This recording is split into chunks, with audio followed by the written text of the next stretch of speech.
Hi everyone, my name is Karen, this is my channel RatherBeReading, and today I'm bringing to you my 2021 goals video.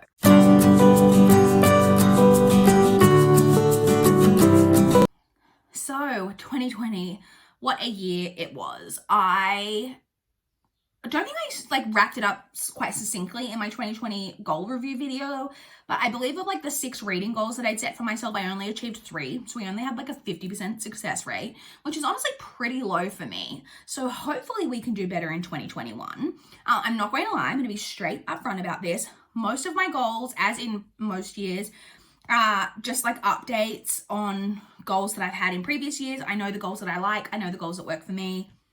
And so that is what it is. So if you're looking for some new, innovative, crazy new goals, this isn't the video for you, but these are the goals that I've set myself for 2021. So let's get into it. So my very first reading goal, I will also throughout this video be drinking my iced coffee because it's necessary for life. My very first reading goal, as always, is the Goodreads reading challenge. If you saw my goal review video from last year, then you know that last year was the first year ever that I failed at my Goodreads reading challenge. So what have I set it at this year? I have set it at 250.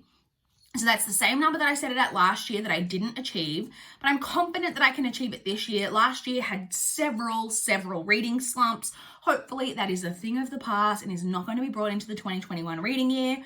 And that 250 books is entirely achievable. I think it is. I almost hit it last year, even with all of the reading slumps. But 250 is the high. When I set it at that last year, it was the high, even though I'd read more than that in several years, it's the highest that I'd ever set it. And the first time I'd ever set it that high, and then I didn't hit it. So hopefully we've set it this high again and we will hit it, and then we can, reassess in years to come. So my next reading goal is a reading goal that I've had for several years, which is to read the next 10 books that I have on my physical to read list. Once again, I should have brought the notebook in, but I didn't. I've explained it before. I'll explain it again. I have a physical A4 spiral bound notebook that has my to read list physically written out. It has a lot of double up with the Goodreads, with my Goodreads, but does pre-exist Goodreads, especially these early pages. They are the way that I used to write down books that I want to read that I'd heard about way before I ever had a Goodreads. And my goal every year is to read the next 10, just so I'm actively trying to read books and check books off that I've been interested in for a really long time. So I'm just going to take you through what the next 10 on that list are. We have a bit of a theme with some of these, and that quite a few, or at least the beginning part of this list, is obviously when I was realizing that I'd watched a bunch of movies that I hadn't read the books for. Shock horror. And so there are a bunch of ones on here, but we'll talk about that as we go. So the very first one is one of those, and it is Atonement by Ian McEwan. I have seen the movie of Atonement, but I had never read the book. And so we're going to rectify that this year. Another movie that I've seen but haven't read the book for the second one is Girl Interrupted by Susanna Kaysen. I've seen that movie a bunch of times. In fact, I'm pretty sure I own that on DVD, but I've never read the book. The next is a movie that I really enjoy, and that is The Color Purple by Alice Walker. I've seen the movie, but I've never read this book. I've heard that the book is even better than the movie, so I'm really excited to get to that one. The fourth book is Something from Tiffany's by Melissa Hill. The fifth book is Ferengi Girl, Growing Up in Iran by Ashley Dartnell. I believe that is a biography. The sixth is The Color of Tea by Hannah Tunnicliffe. 7 is Elsewhere by Gabrielle Zevin. The 8th book is The A-List by Zoe Dean. I think that's YA, and I believe it might be the first book in quite a long series, so we'll see how that first book goes.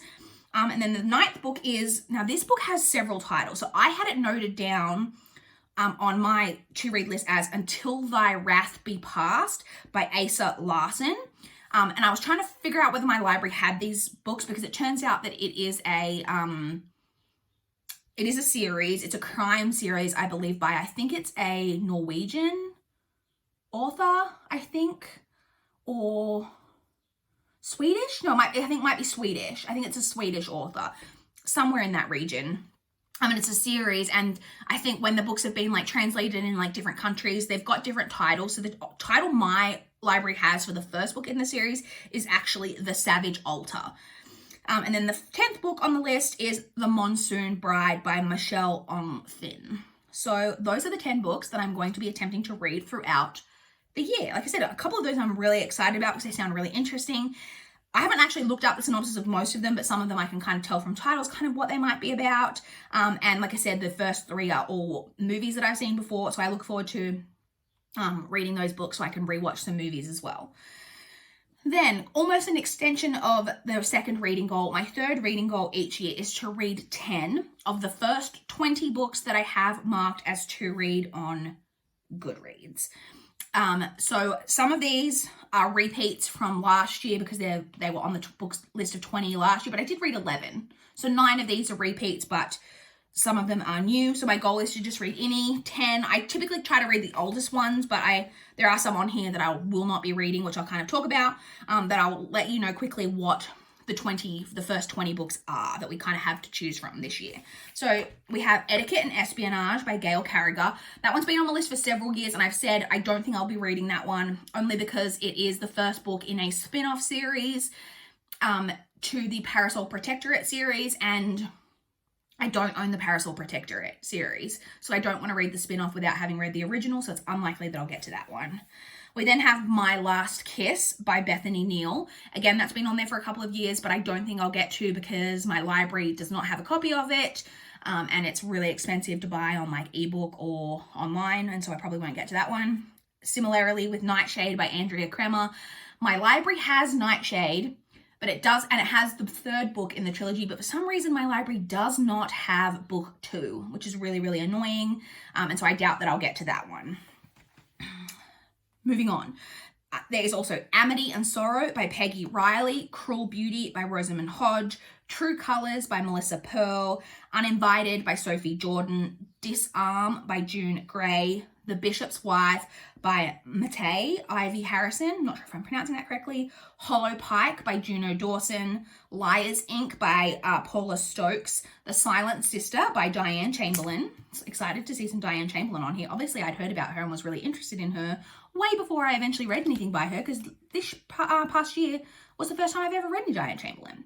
We then have Escape Theory by Margot Froley, Noah and Me by Becky Stevenson, Say Her Name by Juno Dawson, Forget Me by K.A. Harrington, One Percenter by Danielle R. Graham, Wreckage by Emily Bleeker, Mudvayne by Taryn Fisher, and The Bay at Midnight by Diane Chamberlain. So interesting that I've got 2 authors on this list that have 2 books, Juno Dawson and Diane Chamberlain. And if you're interested in the time period in which I marked these as to read, this expands the time period from November 2014 to February 2015. So a really, really long time ago. Hopefully I can get to 10 books off that list in 2021. My 4th reading goal is again a repeat goal that I've always got, which is to complete the Around the Year in 52 Books challenge. I've mentioned this already, that this would be a goal again for 2021. I will leave a link to the Goodreads group down below. It is a Goodreads group that just basically has 52 challenges. The idea of the challenge in its like correct format, if you are interested in doing it that way, is that there's a challenge for every week of the year, and that you week 1 is this challenge, you try to do it in that week. I don't do it that way. I take all 52 challenges and just try to check them off throughout the year. This year's challenges have some that are quite challenging, and also that are quite diversifying in reading. Like it's really like made me like look at different books that I could be picking up, which is always a good thing. So I look forward to completing that challenge, or hopefully completing that challenge again in 2021. My 5th reading goal, another repeat, is to reread 6 books/series. And again, I have set myself 6 specific books/series that I want to reread. Now, one of these is a repeat. So there were 3, I keep knocking the table. There were 3 that I didn't get to that were on the list last year, but I have active plans to read at least 2 of those. And so anything that I like as in like I had The 13th Tale by Diane Setterfield on the list last year. I had that out from the library. I know I'm going to be reading that soon, so I didn't bother to like re-include that as a goal. And like Nevernight and God's Grave, they were on the list. I have those actively like on hold from my on Libby. So like again, I had like active plans. So the only one that I have carried over from last year that I didn't get to is the Tomorrow When the War Began series by John Marsden. This is a 7-book YA Australian series that I have adored since I read it for the first time in my like pretty early teen years. I would say, I think I read it in, ninth grade. So for me, when I would have been like 13 or 14 probably is when I first read this series. It is about a group of teenagers who live in a very rural small town in Australia. They go camping. They go away camping for the weekend. One night they like see all of these like planes and all of this craziness going on overhead. They're a bit like, what's going on? When they finally return from camping to the town, it is to discover that Australia has been invaded by some kind of outside force, and that the country is like under siege, that we're being overtaken, and that they basically become guerrilla fighters because they're some of the only people from their small town in particular that haven't been captured, and they try to help the situation. I've loved this series forever. I really wanted to reread it last year and I didn't get to it, so I really, really hope that I can reread the entire series this year. There is also a 3-book, like a trilogy, a sequel trilogy that came afterwards that I would like to reread as well, but as long as I reread the original series, I would just love that. The second series that I have on here is the Lock and Key graphic novel series by Joe Hill and Gabriel Rodriguez. This is some of the first graphic novels that I ever read, and I have loved, and I have not read them since I first read them, but I still, like, I would say that they're probably some of my favorite graphic novels. I know that there was a TV adaptation. I heard pretty negative things about the TV adaptation, but I really, really just want to reread these. Like, obviously, there's 6 volumes, but they can be very easily read pretty quickly. I've read them before. I'm really excited to reread that. I then want to reread in 2021 Rebecca by Daphne du Maurier. I'm really excited for this one. I haven't reread Rebecca since I first read it.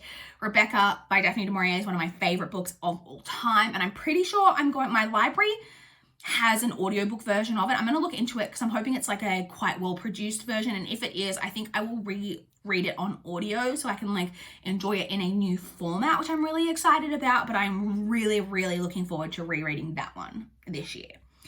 I then also want to reread the first 2 books in the Extraordinary Adventures of the Athena Club by Theodora Goss.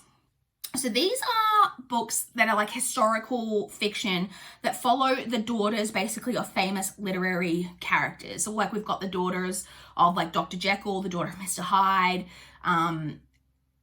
like a lot of characters like that connect to famous literary characters. It also like has Sherlock Holmes and Watson like make an appearance, all of that type of thing. I read the first 2 books on audio quite a few, like since I've had my channel like a few years ago, and I always plan to continue, but my library for some reason has never gotten the 3rd book in the trilogy on audio.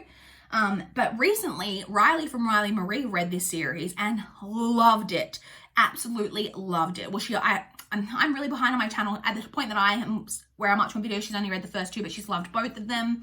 I'm not sure how she felt about the final book, if she's gotten to it yet, but I really want to finish this series, so I'm going to reread the first 2 on audio. If by the time I do that, my library still doesn't have the 3rd on audio, I will just get the 3rd one out physically from my library, which will be sad because these are really fun audiobooks.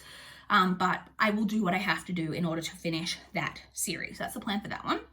And the 5th series that I have on this list is the Millennium Trilogy by Stieg Larsson, which is now no longer a trilogy. It has been continued, but not by Stieg Larsson himself, because Stieg Larsson did pass away. So the original, I'm sure you've all heard of this, The Girl with the Dragon Tattoo. I have read that original trilogy. I don't remember that much about the 2nd and 3rd books and how much I enjoyed the 2nd and 3rd, but I remember really, really loving the 1st book in the trilogy. And I do own the 4th and 5th books. I believe there are 6 out. I'm not sure if it's still ongoing or if the 6th is the final. But I do own the 4th and the 5th. I don't have the 6th one, like I said, but if I am enjoying the 4th and the 5th, then I can get the 6th out from my library. But I want to at least reread this trilogy so that I can continue on, because I have heard, my friend Mel in particular, I've heard pretty negative things about the continuation of the series. And so I'm interested to see what my opinion is of it. But I do want to reread that trilogy this year.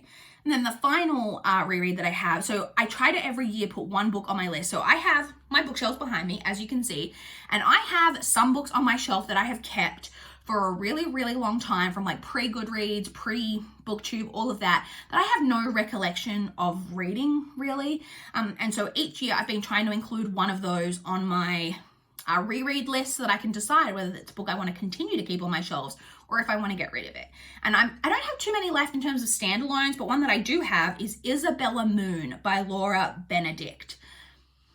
I have zero recollection of this book, and then when I looked it up on Goodreads and read the synopsis, I was still like, nope, not ringing a bell at all. And then I noticed that the average rating, I can't remember what it is off the top of my head, but I'll put it on the screen. It has a really low average rating. And so I was like, did I hate this book? If I hated it, I don't think I would have kept it. Although I wasn't as big of an unhauler back then. So I don't know, maybe I would have. I don't know. But I'm interested to reread it, decide whether it's worth keeping on my shelves or whether it should be moved to an unhaul pile. That's the real question here. And so those are the 6 books/series that I plan to reread in 2021. I only managed to read 3 of the 6 last year, so hopefully we can do better in 2021. And then my final reading goal, and that is, again, a repeat. But this was a huge fail last year. So it is again to reduce my physical TBR number. So if you know, last year I keep knocking the table and I apologize. I had the goal to reduce my TBR to below 400. So basically it was to reduce my TBR by 40 books in total, and I failed. I did not hit it. I only reduced my TBR by, I think, 27 books overall. So this year, my goal is to reduce my physical TBR to below 380. So as of the 1st of January, my total number of books on my physical TBR was 412. So I'm only looking to reduce it this year by, 33 books. So I reduced it by 27 last year. It's only 6 more. It is achievable. I should be able to do this. It's not reducing it by like a heap, but I would like the trend moving forward each year to be to read more than what I bring in, because I do have such a large TBR. And also I have a space issue for my TBR books. This is my books that I've read. My TBR books are in my bedroom, and I have an issue where I have a lot of stacks on the floor and then also stacks in front of like shelves. I don't love that. I would like to get to a stage where I don't have to have books stacked. And so the more that I reduce the numbers, the little bit better we can be about space at least. So that's the goal, to reduce the TBR to below 380 in 2021. And I hope that I am more successful with this goal than I was last year. That is it. Those are the goals. Now, in terms of channel goals and all that, I actually haven't set a single channel goal this year. I don't have any specific things that I'm really trying to do with my channel. I would never set a subscriber goal because it would just be really disheartening to me not to hit it. And my channel is incredibly slow growing, so it's not something I'm interested in setting a goal for. There just wasn't anything that I could think of that I'm particularly trying to achieve. I had the goal last year of trying to be more present on Bookstagram, and that is still something I am going to try to do. So far, we're halfway through January and I'm already failing, but I would like to still actively try to be more present on Bookstagram, because I think it's a really great platform for us book lovers. But I'm not setting it as an active goal. It is just something I am going to continue to try to do, but I don't have any specific channel goals. So that's it, you guys. Those are the 2021 reading goals. I would love to hear down in the comments below any feedback that you have on any of my goals, whether you think I'm going to be able to do them, if you want to chat to me about what you guys are doing for goals this year. If you set yourself any reading goals, let me know what they are down below, because I'm always love to be inspired about any goals that I could set for myself in the future. So yeah, I'd love to chat in the comments down below. Please like this video if you liked it. Please subscribe if you want to see more from my channel. That is all I have for this video today. Bye guys.